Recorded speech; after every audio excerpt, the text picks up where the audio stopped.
10 লাখ অনিয়মিত সৈন্য, এত বড় ভারতের সাথে আমরা পারবো? এই পারবো বলে যদি মনের ভিতরে সন্দেহ করে, যদি আলেম হইলেও কাফের হয়ে যাইবা, ঠিক কিনা?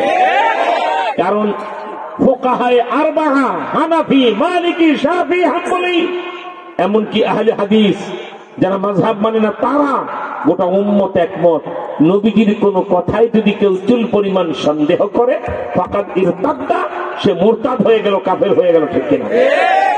সুতরাং জানতে চাই নবীর উম্মতের কাছে, নবীজি বলেছেন আমরা জিতে যাব, আমরা জিতে যাব না হেরে যাব? তুমি কি দেখো জানি না, আমি প্রত্যেকটা মাহফিলে যখন গজওয়াতুল হিন্দের কথা বলি, আমি ওই দূর কিনারে দেখতে পাই কলকাতার রাইটার বিল্ডিং এ আমার নিজের হাতে কলমার পতাকা উড়াই দিয়েছে। আল্লাহর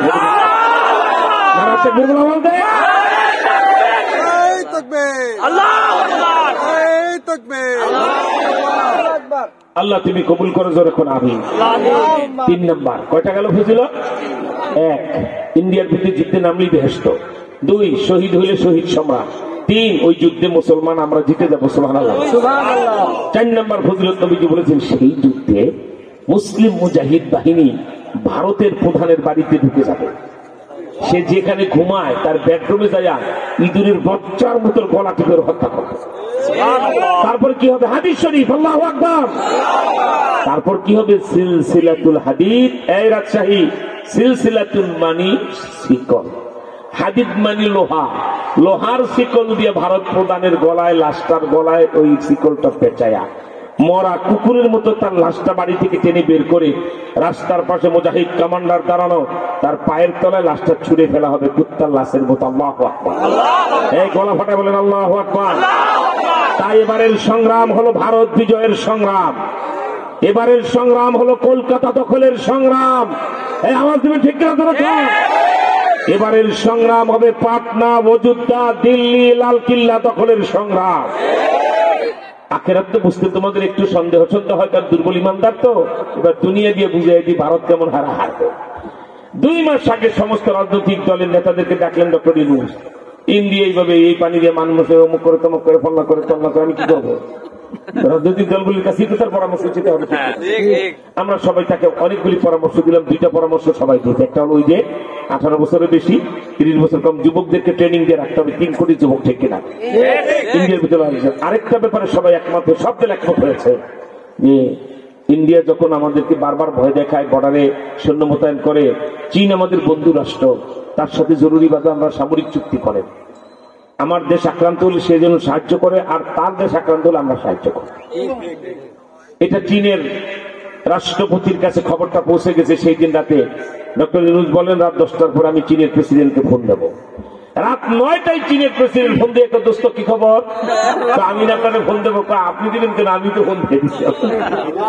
দেখেন, চীন কয় তোমার দেশের রাজনৈতিক দল তো বলেছে আমার সাথে সামরিক চুক্তি করতে, যাতে করে ইন্ডিয়া তোমার উপরে হামলা করলে আমি তোমার সাহায্য করবো। তোমার সাথে আমার কিসের চুক্তি? তোমার বাংলাদেশের 1 ইঞ্চি মাটিতে ইন্ডিয়া পাড়া দিতে দেরি হবে। 2 ঘন্টা আমি লাদাখ দখল করে, অরুণাচল দখল করে বাংলাদেশ আর চীনের বর্ডার সমান করে। আল্লাহু আকবার। লালাউলের বাচ্চা মুদির পেটে পায়খানা হয়ে গেছে কেনা? পায়খানা। আচ্ছা, আমি জানতে চাই, পানি না, চীন কি মুসলমান দেশ? এটা বৌদ্ধ দেশ।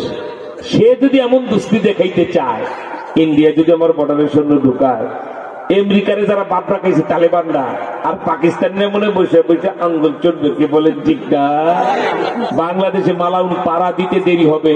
2 ঘন্টার ভিতরে কাশ্মীর দখল করে তালেবানরা দিল্লি পর্যন্ত চলে আসবে, ঠিক কিনা? আর আমরা এদিক থেকে কলকাতা দখল করে দিল্লির দিকে যাব, ওরে নাই রাষ্ট্র বানায় দেবো, নাই ধরো, ঠিক কিনা? এইবার বুঝে আসছে মগজের ভিতরে। হ্যাঁ, ঠিক বলেছে। বলো না, আমি এই জায়গায় পাত্তা দিই, আমি পাত্তা দেই। আমার নবী বলেছেন জিতে যাবো, জিতে যাবই। আমি ওইটাকে গুরুত্ব দিই। একসাথে তাকে সাহায্য করলো না কোনো দরকার নাই। মদিনাওয়ালা বলেছেন আল্লাহর সাহায্য করবো, আমরা জিতে যাবো। এটা হলো আসল কথা। আলহামদুলিল্লাহ। আমি জাগ্রত অবস্থায় যদি ভারতের দিকে তাকাই, আমি দিল্লির লাল কিল্লায় কলেমার পতাকা উঠতে দেখতেছি, পথ পথ করে উঠতেছি। আমার ভাইরা শেখ হাসিনা আমাদেরকে আটকায়া, আহা কত জুলুম অত্যাচার ওলামা ইকরামকে, শুধু আমরা মূর্তির বিরুদ্ধে বক্তব্য দিলাম এই জন্য, ঠিক কিনা বল? তার বাবার মূর্তি বানাতে দেবো না আমরা ঢাকায়।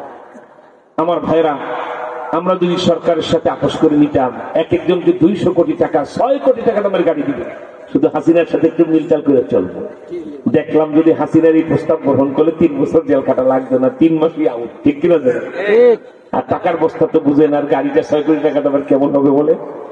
এই যে এখন জেল থেকে দূর হয়ে বাবা এত প্রতিদিন 3-4টা প্রোগ্রাম, আজকে 2বার আমি প্লেনে উঠেছি। সকালে 11:30 যশোর থেকে প্লেনে উঠে ঢাকায় এসে নামছি 12টার সময় উঠে 1:01 মোতালেব প্লাজায় একটা রেস্টুরেন্ট উদ্বোধনী দোয়া করে দৌড়াই এয়ারপোর্টে 4:30 এসে 5:45 পর আপনাদের রাজশাহী ফ্লাইট ধরলাম। সকালে 10:50 আমাকে ঢাকার ফ্লাইটে ঢাকায় যে উত্তরায় সম্বর্ধনা অনুষ্ঠানে উপস্থিত থেকে আবার ফেনীতে যে মাহফিল করতে হবে, এইভাবে উল্কার গতিতে আমাদেরকে চলতে হয়। আমার নিজের লক্ষ কোটি টাকা মামলায় খরচ করে, আমার নিজের আগের ব্যবহার করায় কেবল এক্সফিল্ডার গাড়িটা বিক্রি করে মামলায় খরচ করেছে, আলেমদেরকে নিঃস্ব বানায় গেছে, ঠিক কিনা? কষ্টের কারণে যদি ভাবতাম এত কষ্ট, ছেলে মেয়েরা চলতে পারে না, হাওলাত করে হাত পেতে চলতে হয়, মামলা খরচ করতে হয়, গাড়ি বিক্রি করে মামলায় খরচ করে ফেললো, একটু হাসিনার সাথে হাত মিলায় অসুবিধা কি 200 কোটি টাকা পাবো, 6 কোটি টাকা দামের গাড়ি পাবো। চিন্তা করেছি যদি কষ্ট করার পরে তার সাথে হাত মিলাই মদিনাওয়ালা উম্মতের খাতা থেকে নাম কেটে দেবে। আর যদি যত কষ্ট হোক পোলাপান 2-4 বেলা না খায় থাকে যা হয় হোক। সেজন্য আপনাদের গুলি 11 জন শীর্ষ আলেম বাংলাদেশে, এরা যেখানে আসবে তাদের পাশে ঝাঁপায় পড়ে ইউসুফ নবীর মতো হারিয়ে দিবেন, এদেরকে ঠিক কিনা? হুজুর এই 1500 টাকা 2000 টাকা আপনাকে দিলে আপনি চিকিৎসা নেন, আপনারা বেঁচে আছেন, এটাই আমাদের গর্বের বিষয়, ঠিক কিনা? এই ওলামা ইকরামকে আপনারা সম্মান করবেন। আল্লাহ চাহে তো হাসিনার প্রস্তাবে টাকার গাড়ি নেওয়ার কারণে কাশিমপুর কারাগারে এই শীতের দিন কারাগারের জানেন তো ছেলে কোনো দরজা জানলা নাই, মোটা মোটা রডের ভাগটা শো করে ঠান্ডা পাতা ঢুকে কলজা ঠান্ডা হয়ে যায়, মনে হয় যে ফ্রিজের মধ্যে মাছ তরকারি হিসাবে আছে। সেই কষ্ট করে মানুষ তো দুর্বল ঘুমের কাছে যখন তন্দ্রাচ্ছন্ন হতো, হাসিনার প্রস্তাবে রাজি না হওয়ার কারণে যখনই কারাগারে দেখি যে একটু ঘুমের ভাব হয়, মনে হতো মদিনাওয়ালা বালিশের কাছে বসে মাথায় হাত বুলায় বলছে, তোমরা চিন্তা করবে না, আমি মুহাম্মদ তোমাদের সাথে আছি। জীবন কামিয়াব, ঠিক কিনা? আমার ভাইরা, সেই জন্য আপনাদেরকে বলি, আমি এত লম্বা সময় 2 ঘন্টার বেশি কথা বলেছি, প্রতিদিন 3-4টা মাহফিলে কথা বলে, এত লম্বা সময়। বয়স কম 60 বছরের কাছে 41 বছর মাইকের সামনে কথা বলি, আর 3 বছর জেলখানায় আমাদেরকে 30 বছরের জুলুম করে দিয়েছে, ঠিক কিনা? এত বড় বড় আলেমদেরকে শোয়ার জন্য বালিশ দেয় নাই হাসিনা, অথচ খুনি সন্ত্রাসে 2টা বালিশে ঘুমায় জেলখানায়। আরো কত জুলুম যা করেছে হাসিনা আলেমদের সাথে। 100 ভাগের 1 ভাগ জাতিকে বলবো, 99 ভাগ কিয়ামতের ময়দানে মরা পাপের ওরে সামনে নিয়ে আল্লাহর সামনে বলবো, ঠিক কিনা? আপনারা সিদ্ধান্ত নেবার, ইসলাম ছাড়া অন্য কিছু মানি না। তাই সকল মুসলমানরা ভাই ভাই হয়ে চলবেন, ঠিক কিনা বলেন? সকল ইসলামী দল ভাই ভাই হয়ে চলবেন, ইনশাআল্লাহ বলেন। আমার ভাইরা, আপনাদেরকে আমার ওয়াদা পূরণ করার জন্য অখাতান নাবিয়িনের 40 মিনিটের বয়ান আমি 4 মিনিটে পরিষ্কার করে দেব। একটু এলোমেলো হয়ে বসে থাকলে এটা এখন আদবের জন্য একটু আত্তাহিয়াতের শুরুতে বসে নামাজ আত্তাহিয়াতু যেভাবে পড়েন সেভাবে বসেন। কেন জানেন? শুনলে নিজে তাড়াতাড়ি পড়বেন। বলন্দ শহরি কিতাবে লেখেন, কোন মাহফিলে জালসায় কোন বক্তা যদি বলে আমি এখন নবীর খতমে নবুয়ত বলবো, সঙ্গে সঙ্গে মাহফিলতে ফেরেশতারা মদিনায় নিয়ে নবীকে দেখায়। কে বয়ান করতেছে, কারা শুনতেছে, আপনাদের সবার ছবি নিয়ে এই পুরো মাহফিলটা নিয়ে, প্যান্ডেলটা নিয়ে ফেরেশতারা মদিনায় নবীজিকে দেখাচ্ছে। হুজুর, বাংলাদেশ নামে একটা রাষ্ট্র, রাজশাহী নামে সিটি কর্পোরেশন, সেখানে একটা দ্বীনি মাদ্রাসার মাহফিলে খতমে নবুয়তের আমির নুরানি সাহেব মুন্সিগঞ্জের পীর সাহেব বয়ান করতেছেন, আপনার খতমে নবুয়ত বলতেছে। আর মানুষগুলি নিয়ত করে ফেললো, জান লাগলে জান দেবো, মাল লাগলে মাল দেবো, টাকা লাগলে টাকা দেবো, সময় লাগলে সময় দেবো, কিন্তু নবীজির চেয়ারে কোনো কাদিয়ানির বাচ্চাকে বসতে দেবো না, ঠিক কিনা? আমাদের ইচ্ছা, এই জন্য আদবের সাথে বসাইলাম আপনাকে, আমাকে যে নবীজি দেখে আমার উম্মতেরা ফেরেশতার মতো বসে আছে, ঠিক কিনা? নিশ্চয়ই ফেরেশতারা এখন নবীজিকে দেখাচ্ছে আপনাদেরকে। সুবহানাল্লাহ বলেন। আপনার জীবনের সবচেয়ে বড় সৌভাগ্য এটা, ঠিক কিনা? আমার ভাইরা, আমরা সেই জন্য বলি, প্রিয় নবীজির মর্যাদা রক্ষায় আমরা জীবন দিতে রাজি, বলেন ঠিক না? আমি খাতামুন নবিয়্যিনের তাফসীর আপনাদের সামনে 4 মিনিটে পেশ করব যুক্তির আলোকে। প্রশ্ন করি, 2টা শর্তে আপনাদেরকে আমি এই খাতামুন নবিয়্যিনের তাফসীর শোনাবো। 1, এত সময় যতটুকু আওয়াজ দিয়েছে চলে নাই, কারণ আমি গোরস্থান জিয়ারত করতে জানি না। আমি যেমন মাথার ঘাম পায়ে ফেলে শীতের দিন আমাকে বাতাস দিতে হয় বয়ানের সময়, আমার শ্রোতাদেরকেও লড়তে হয়, লড়াই করতে হয়, ঠিক কিনা বলে? এত সময় আওয়াজ যাই দিয়েছেন, আমি 2 শর্তে আপনাদেরকে খাতামুন নবীন 4 মিনিট শোনাবো। 1, গায়ের টোটাল শক্তিটা এখন গলার গোড়ায় জমা রাখতে হবে, ঠিক কিনা?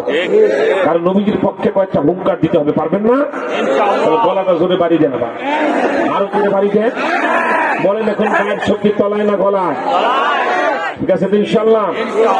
বাঘের হুঙ্কার আর কি বলে সিংহের গর্জন হবে তো? একটা শর্ত, 2 কন্ডিশন। সেকেন্ড কন্ডিশন হলো যত লোকের হাতে মোবাইল আছে, টাচ মোবাইল, জলদি উঁচা করে রেকর্ডিং চালু করেন। কেন? খতমে নবুয়ত কি? কাদিয়ানীরা কাফের কেন? আমি বলবো, এক কান্দা শুনবেন, আরেক কান্দা বের হয়ে যাবে, আমার বলার কোনো মূল্য থাকবে না। মোবাইল ফোনে যদি রেকর্ডিং করে একবার ভিডিও করে রেখে দিতে পারেন, মাহফিল শেষে বাড়িতে এখন রাতে ফেসবুকে ইউটিউবে ছেড়ে দিবেন, 200 কোটি মুসলমানকে জানায় দিবেন আল্লাহর পরে যেমন আল্লাহ নাই, আমার নবীর পরে আর কোন নবী নাই। বলেন ঠিক না? কার কার মোবাইল আছে উঁচু করে ধরেন, তাড়াতাড়ি মোবাইলগুলো আমাকে দেখান, আগে দেখান। হুজুর আমরা রেডি, আই এম রেডি। সবাই মোবাইল ফোনগুলি উঁচু করেন, রেডি? তাহলে খতমে নবুয়ত কি কাদিয়ানীর কাফের কেন বলা শুরু করে দেব? তা যদি হয় যুক্তির আলোকে প্রশ্ন করি, সবাই বলেন আল্লাহ কয়জন? একটু আগে বলছে গলায় আওয়াজ জমা করতে, একজন। গলা ফাটায় বলেন আল্লাহ কয়জন? মুখে বললে চলবেন, একটা আঙ্গুল উঁচা করে দেখেন আল্লাহ কয়জন? আঙ্গুলটা আরো উঁচা করেন, আরো উঁচা করেন, আরো উঁচা করেন। আমি প্রশ্ন করা মাত্র 3 বার বলবেন একজন, একজন, একজন। আল্লাহ কয়জন?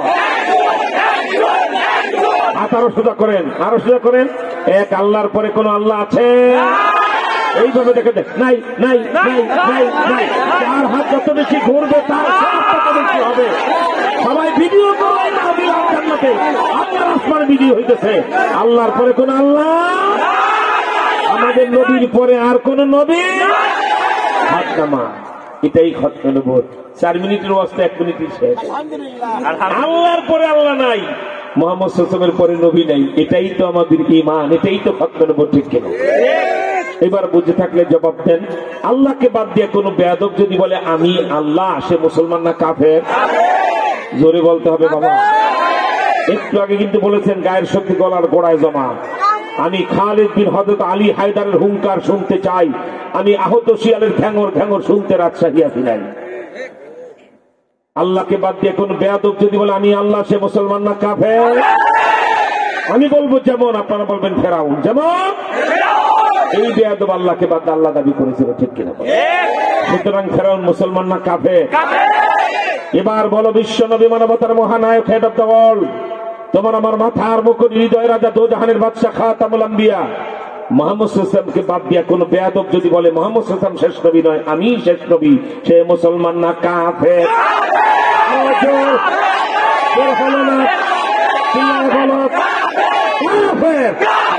হাত উঠায়া, হাত নাচায়া, চিল্লায় বলো, গলা ফাটায়া, এই সবাই বলো।